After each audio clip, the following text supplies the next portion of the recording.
네, 의석을 정돈해 주시기 바랍니다. 성원이 되었으므로 회의를 속기하겠습니다. 네, 오전에 우리 허영 의원님 시간을 다 드리지 못해서 죄송합니다. 아까 1분여 쓰시고 4분여 남으셨는데 이제 여유가 좀 있습니다. 그래서 허영 의원님 처음부터 다시 시작하실 수 있도록 그렇게 하겠습니다. 5분. 예, 그리 하십시오. 의사진행 발언 하시고 1분 드리겠습니다. 네, 의사진행 발언과 자료 제출 요구를 추가적으로 하겠습니다.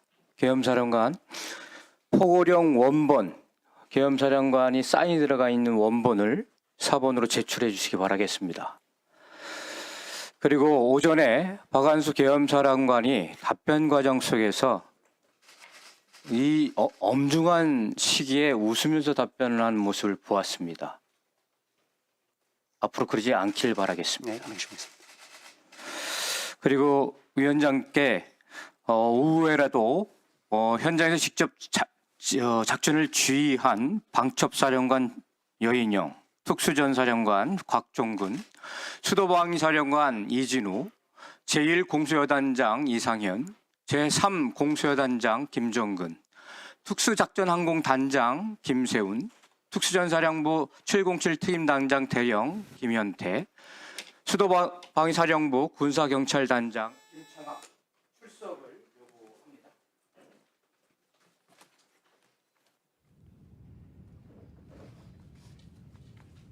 네, 발언하십시오. 예. 대통령은 야당에 경고를 보내기 위해서 비상계엄을 발휘했다고 얘기를 합니다. 참으로 우픈 일입니다. 하지만 전시도 아니고 사태가 일어나지도 않았고 사변이 일어나지도 않고 사법행정영역에 있어서 마비도 없이 야당에 경고를 주기 위해서 비상계엄을 올린 것은 그만큼 비상계엄이 적법하지도 않고 위헌적이며 그다음에 대통령의 망상에 의한 망상계엄이자 감정에 의한 감정계엄이자 보복에 의한 보복계엄이다라는 것을 여실히 증명하고 있고 계엄사령군의 답변과 그리고 지금 도망쳐 있는 김용현 장관의 이 실태에서도 여신이 드러나고 있는 것이라고 생각이 됩니다. 몇 가지 확인하겠습니다. 계엄사령관님, 예, 행안위에서 오전에 조지호 경찰청장이 계엄사령관 요청에 따라서 국회 통제를 했다 이렇게 답변을 했습니다. 계엄사령관이 경찰청장에게 지시하거나 요청한 적이 있습니까? 예, 전화 통화 한 3번 정도 했는데 첫 번째 할 때가 전화로 지시했습니까? 짤막하게 답변하십시오. 예, 전화 통화 한 3번 한 적이 있었습니다. 문서로는 안 했습니까? 예, 그렇습니다. 직접 지시했습니까? 예, 통화했습니다. 몇 시에 했습니까? 그게 한 11시 30분 좀 지난 것 같고 그때가 포고령 내려간 시점에서 포고령이 내려갔다는 내용과 그 관련 내용을 전파하는 장관님 지시에 의해서 장관님 핸드폰으로 통화했습니다. 지시입니까? 요청입니까? 그때 저는 뭐 요청한 것 같은데 정확한 그 워딩은 제가 계엄사령관이 모든 행정사무를 총괄하게 되어 있는데 그게 요청입니까? 지시지. 그때는 그걸 설명해 주라 이렇게 말씀하셨기 때문에 제가 그렇게 했습니다. 또 확인하겠습니다. 판사 보내라고 대법원에 지시한 적이 있습니까? 판사를 보내라고 한 적은 없습니다. 대법원은 판사를 보내라고 하는 계엄사 측에 파견 요청을 접수하고 법원 행정처는 응하지 않기로 결정을 했다라고 하는 언론 보도가 있습니다. 그러면 이거는 유령 요청입니까? 유령 지시입니까? 예, 제가 직접 하진 않았는데 한번 확인해 보겠습니다. 직접 안 했습니까? 그럼 예, 누가 했습니까? 그때 법원 행정처가 아무런 지시나 요청이 없는데 이런 결정을 스스로 내립니까? 또 하나 확인하겠습니다. 당일 12월 4일 새벽 양구군청 CCTV실과 상황 통제실에 군경이 들이닥쳐서 점거를 했습니다. 전군에 각 지자체 CCTV나 통제 상황실을 점거하라고 한 지시를 내린 적 있습니까? 그렇게 지시 내린 적은 없습니다. 그런데 왜 군이 들이닥쳐서 점거를 하고 지자체 사무실을 점거하고 그랬습니까? 월권한 겁니까? 육군 22사단입니다. 확인해가지고 답변해 주시기 예, 바라겠습니다. 확인하겠습니다.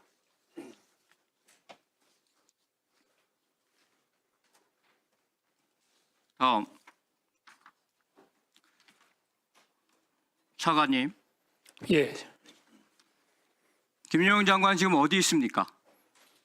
제가 지금 형한테 지금 아침에 그 공간 관사에 있는 걸로 확인했는데 그 위에는 제가 출국 계획이 없습니까?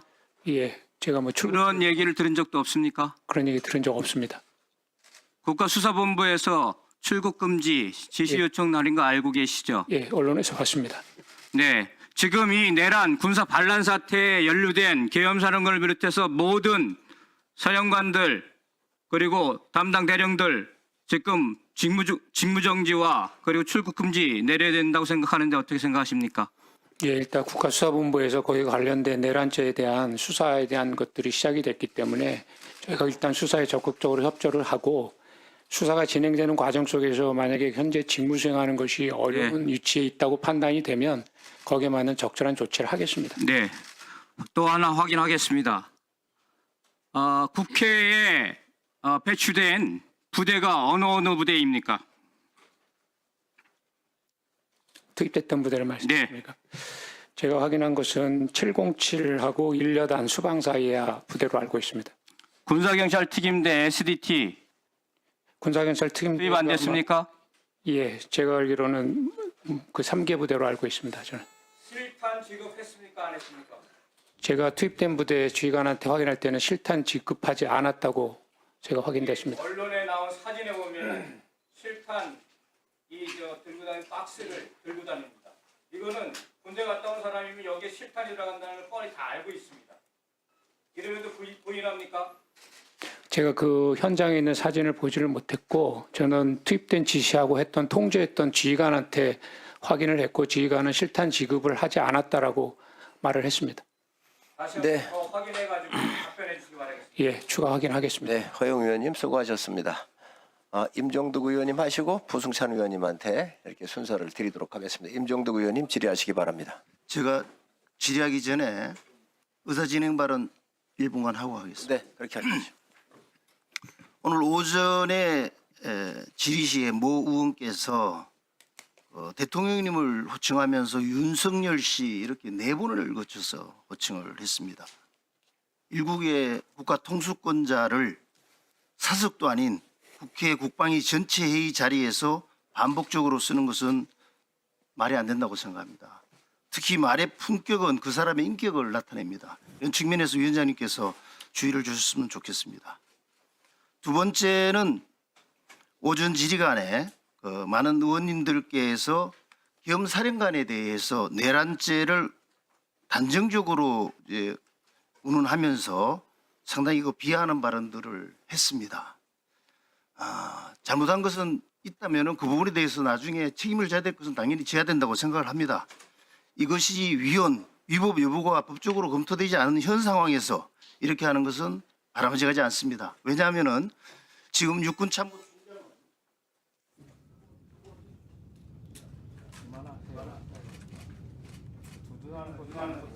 그러면 저거 해드리세요.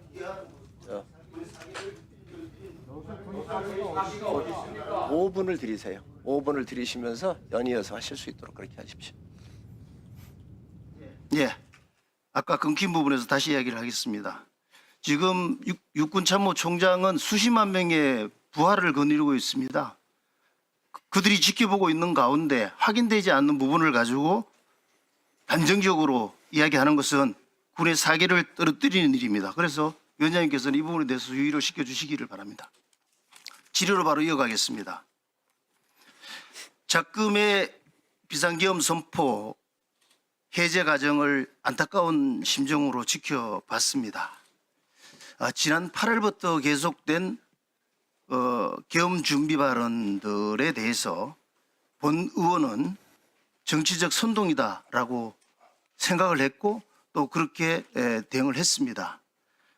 그 이유는 비상계엄을 선포해도 여소야대 상황에서 국회의 해산 의결 시에 작동되지 않을 것이기 때문이고 또 시대 상황의 변화, 통신의 발달 등으로서 보안이 유지되지 않을 것으로 봤고 장병들의 인식 변화 등을 고려했었습니다. 그런데 놀랍게도 지난 12월 3일 비상계엄은 발령이 되고 6시간 만에 해제가 되었습니다. 6시간 만에 해제가 되었습니다. 정부에서도 엄두를 못 낼 것으로 저는 판단을 했는데 예상을 되었고 비상계엄이 선포가 됐습니다. 계엄사령부와 계엄부대에 대응하는 모습은 준비되어 있는 모습은 아니었습니다. 그래서 오랜 군생활을 했던 선배로서 또 정치인으로서 참담하고 안타까운 마음을 가지고 질문을 하겠습니다. 차관님. 예. 차관님도 저희 그 대정부 질문 질의 계엄 선포와 관련돼서 야당의 주장에 대해서 부적절한 정치적 선동이다 이렇게 말씀을 했죠. 예, 그렇게 말했습니다. 또 군의 사기를 떨어뜨리는 부분이다라고 이야기한 기억이 나는데 이게 현실이 됐습니다. 그러면 저나 차관님이 인식했던 상황과 현실의 갭을 어떻게 설명할 수 있겠습니까? 예. 그래서 제가 뭐 시작할 때 말했지만 참 참담합니다. 먼저 법률적 측면에서 한번 이야기를 해보겠습니다. 지금 비상계엄은 전시나 사변 이와 유사한 국가 위기 사태 시에 발령한다는 요건들이 이야기되고 있잖아요. 오전에 질문 시에 전시와 사변은 아니다라고 답변을 두 분이 다 하셨어요. 그렇다면 이제 고려될 수 있는 부분이 이와 유사한 국가 위기 사태와 관련돼서 해석의 부분들이 나올 것 같은데 어저께 오후에 대통령께서 국무총리와 국민의힘 당대표, 원내대표 몇 주요 당직자들과 함께한 자리에서 이와 관련된 언급을 했는데 들어보셨습니까?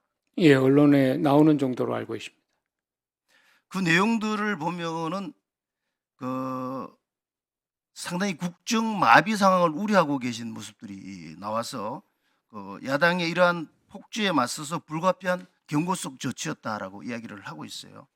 그럼 여기에서 야당의 폭주, 국정 마비 이와 관련된 부분들을 담화문의 내용을 보면은 정부 관료에 대한 탄핵 소추가 22명인데 22대에 들어서 10명이 실제로 당했고 판사의 겁박, 판사를 겁박하는 거나 검사의 탄핵으로 사법업무가 마비가 됐고 행안부 장관, 방통위원장, 감사원장의 탄핵이 이루어졌고 이거 행정이 마비가 되는 상황, 국가 예산을 단독으로 삭감하는 상황들 이러한 부분들이 충분히 국정마비 상황으로 인식할 수 있지 않겠습니까? 예, 대통령이 담화문에서는 그렇게 표현이 돼 있고 대통령은 그렇게 말씀하셨습니다. 계엄 건의와 해제 절차 과정에서 그리고 계엄의 시행 과정에서 위법성은 없었다라고 이야기를 하는데 어떻게 판단하십니까?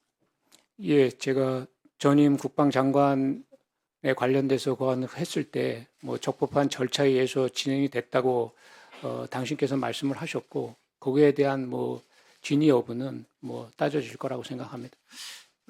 우리나라는 5.16, 12.12, 5.18을 거치면서 국민들이 계엄에 대한 트라우마가 있습니다. 또 그 과정 속에서 많은 군인들이 어려움을 겪기도 했습니다. 이러한 역사적 시행착오들이 반복되고 있는데 그 이유가 뭐라고 생각하십니까? 뭐 그 이유를 제가 뭐 개별적으로 다 사안 사안별로 하기는 어렵고 일단은 뭐 본질적으로 군이 이렇게 다시 한번 어떤 이런 것에 동원이 돼서 행동했다는 것에 대해서는 저는 뭐 그 이유가 어떻든 간에 본질적으로 적절하지 않다고 저는 생각하고 있습니다.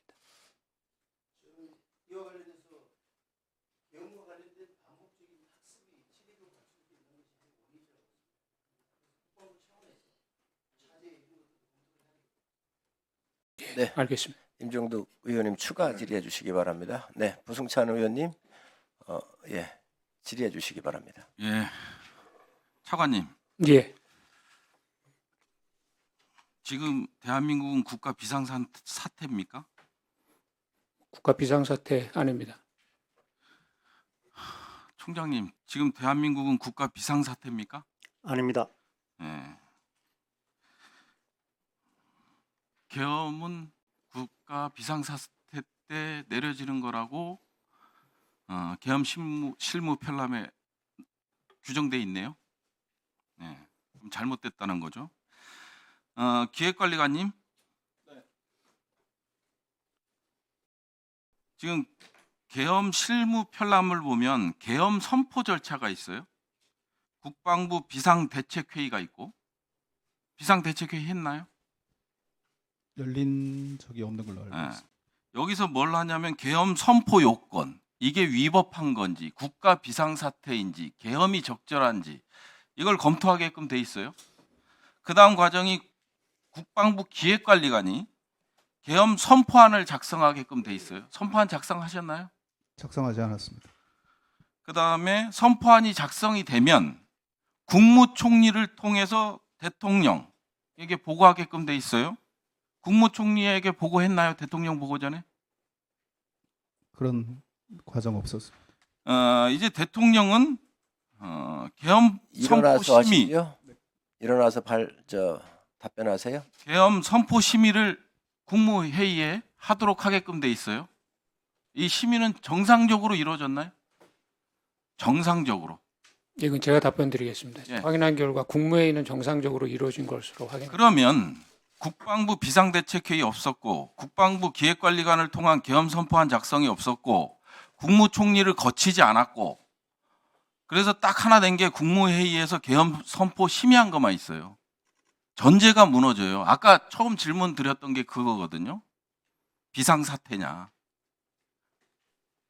이게 계엄 실무 편람에 나와 있는 겁니다. 이 정도로 하고요. 그러면 비상계엄이 잘못됐다라는 것을 확인할 수 있겠죠. 우리 육군 총장님께 여쭤보겠습니다. 계엄사령관 임명 시간 기억하십니까? 예. 몇 시입니까? 10시 30분 그때요. 10시 30분에 계엄사령관 임명됐죠? 네네, 그렇습니다. 부대 출동 시간 전입니까? 후입니까? 정확하지는 않지만 전인 걸로 저는 이렇게 TV에 나오는 걸로 봐서는 그렇게 생각이 됩니다. 전이죠. 그러면 전에 임명됐으면 부대 출동 명령은 누가 하는 거죠? 계엄법상? 계엄법에는 아니고 그냥 현행군 예. 지휘계천상에서는 예. 지휘관들이 출동 명령을 하고 승인을 받게 되어 있습니다. 아니 사령관이죠. 네네, 사령관. 예. 예, 계엄 사령관. 사령관. 예. 출동 명령 하셨죠? 후에는 계엄사령관이 있는데 저는 출동 명령을 한 적은 없었습니다. 아니 임명되고 나서 부대 출동이 이루어지는데 출동 명령을 안 내렸어요? 국회 출동, 그다음에 성관이 출동. 네. 예? 내리지 않았습니다. 전혀 부대 출동에 대한 명령은 안 내리신 거죠? 예, 그렇습니다. 확실히 말씀해 주실 수, 명확합니다. 그 정도로만 확인하겠고요. 그 다음에 실탄 지급 여부 아까 나왔었는데 지휘관에게 작전 중에 경계용 실탄을 지급합니까? 지금도? 지휘관에게는 지급하지 않고 5분대기 소대만 가지고 다닙니다. 예? 평상시에는 5분대기 소대라는 부대가 있는데 거기만 가지고 다닙니다. 계엄 사령부에는 실탄 지급 의무 아닙니까? 국가 비상사태인데 그냥 빈총 들고 나가요? 그건 체크해 보겠습니다. 정확하게 모르겠습니다. 그 다음에 계엄 사령관께서 방첩사와 특전 사령관과 통화하셨죠? 사령관 임명 전에는 통하지 않고 진행 과정에 그러니까 통화하셔서 병력 준비 사항 확인하셨습니까?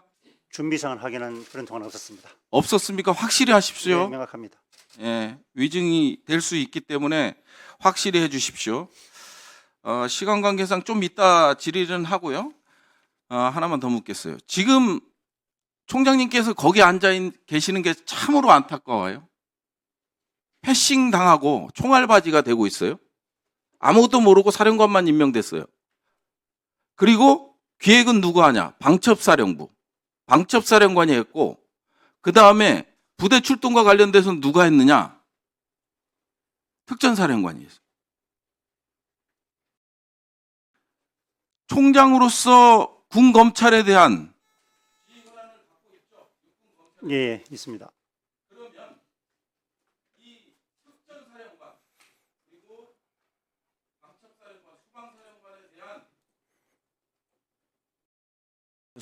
부승찬 의원님, 아예 5분을 더 쓰시겠습니까? 이제 다 돌았거든요. 네, 그래서 정리를 하시고 아닙니다. 아이 그건 좀 저한테 맡겨주세요. 아니 그래서 지금 계속 그 진행을 김병주 의원님, 김병주 의원님, 아이 격이 있게 좀 하시지요. 예. 아니 원래 김병주 의원님 오늘은 현안질이기 때문에 순서가 없어요. 그래서 다 오시기 전에 그렇게 해온 거예요. 그걸 최고위원들부터 먼저 하고 나가시게 이렇게 다 했잖아요. 근데 그걸 그걸 자꾸 위원장한테 자꾸 그렇게 따지자고 하는 거예요. 부승찬 의원님 이제 끝났는데요. 저는 계속 연이어서 5분을 더 드려서 하시는 게 좋겠다. 추가할 거기 때문에 그래서 제가 한 거예요. 추가 질의를 들어가도록 그렇게 하겠습니다. 부승찬 의원 연이어서 이렇게 진행해 주시기 바랍니다. 계엄사령관 임명되고 나서 방첩사령관하고 어떤 내용을 가지고 통화를 하셨어요? 계엄사령관 임명 후에는 시간은 모르겠지만 경찰 병력이 부족하다 그런 전화가 왔었습니다. 경찰 병력이 부족하다. 그래서 군이 지원할 필요가 있다.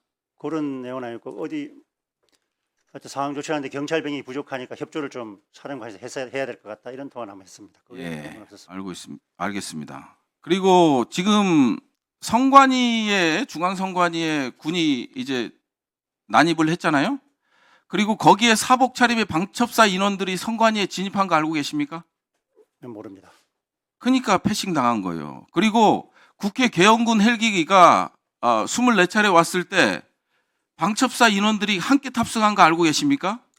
네, 죄송합니다. 저희 모르겠습니다. 그러니까 패싱 당한 거예요. 예?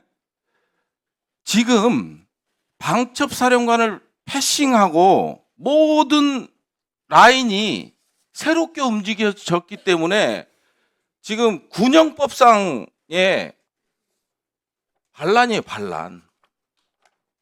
그 다음에 상관이 뭐라고 군형법에 되어 있냐면 명령복종 관계에서 명령권을 가진 사람을 말합니다. 사령관님은 명령권을 갖고 있습니다. 그죠?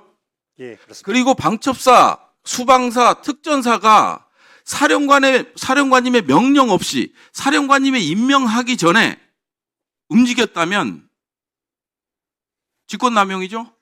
군형법상의 처벌을 받습니다. 군형법 제5조를 보면 작당하여 병기를 휴대하고 반란을 일으킨 사람.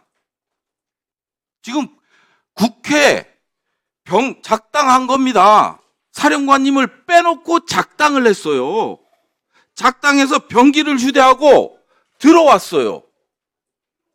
그래갖고 본청, 본회의장 진입을 시도하고 총을 겨누고 거기에 보좌 직원들이 소화기로 맞고 이랬어요. 그래서 군형법상의 반란죄에 해당됩니다. 이 사령관들 말입니다. 그래서 육군 검찰에다가 사령관님은 하셔야 돼요. 군형법상의 제2조의 상관이시기 때문에 다른 걸 떠나서 사령관님이 수사 대상이 될지언정 이 사령관한테 보고 안 하고 행한 이런 행위들에 대해서는 군검찰에 수사 지시하실 겁니까? 예, 관련 내용은 검토해 보겠습니다. 검토만 하지 마시고 수사 지시하세요. 제24조 군형법 직무유기에 해당됩니다. 전시, 사변시 또는 계엄지역에서 지휘관의 정당한 사유 없이 직무 수행을 거부하거나 직무를 유기한 경우예요. 이거는 사령관님이 모르고 계시잖아요. 지휘관이 사령관이 온포스트 하라 했는데 이 지역을 이탈했어.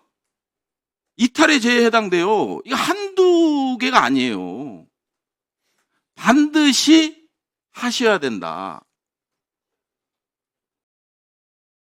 그게 군이 사는 길입니다. 총장님. 저는 총장님을 보고 있으면요 너무 안타까워요.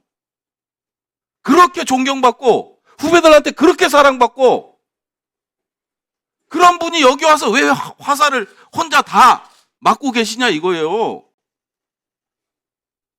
질의하는 저조차도 가슴이 미어져요. 개인적으로 박안수 장군님을 얼마나 존경하는지 아십니까? 이 위법한 행위를 한 거에 대해서 총장님이 하실 수 있는 거, 국민들한테 사죄할 수 있는 거는 이 명령 체계를 이탈한 자들에 대해서 군검찰의 수사 지시를 하는 겁니다. 그 외에는 방법이 없어요. 어떻게 국가 비상사태가 아닌데 총뿌리를 외부 위협이 아닌 국민을 향합니까? 군대 민주주의 헌정 질서를 유린하는 행위죠. 아닙니까? 예, 속죄하는 마음을 가지십시오. 반드시 이제 총장님이 하실 건 딱 하나입니다. 하나밖에 남지 않았습니다. 국민에게 속죄하는 길 딱 하나입니다. 엄정하게 수사 지시를 하시고 나중에 안타깝지만 총장님께서도 수사 대상이 되셔야 합니다. 감사합니다. 네.